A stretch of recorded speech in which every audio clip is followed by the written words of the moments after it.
Welcome to Luca is a Billionaire, where the only thing I invest in is your answers. You're starting now? Plug the USB-C charger into the left port and let the battery reach at least 20% so updates don't interrupt. Once charged, press and hold the power button for 1 second to boot. You'll see Windows setup. Follow the on-screen prompts to choose language and Wi-Fi. Sign in with your Microsoft account for cloud sync and store access, or create a local account if you prefer. This initial setup gets drivers and updates ready for the rest of the steps. Once done with initial sign-in, open settings and run Windows Update until it reports no pending updates, so drivers and firmware are current. Make sure your type cover or Surface Pen is paired via Bluetooth. Calibrate pen pressure and touch in devices to improve accuracy. Also set your power profile based on use.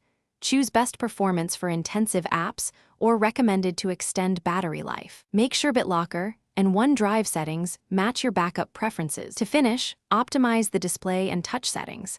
Set brightness and night light, and adjust scale if UI elements look small. Create a system restore point and enable file history or OneDrive for continuous backup so you can recover from mistakes. Restart the Surface Pro 7 after all updates and driver installs to finalize changes. If Windows or peripherals misbehave, run the Surface Diagnostic Toolkit or check Device Manager for driver errors. That single tool resolves most hardware communication problems quickly.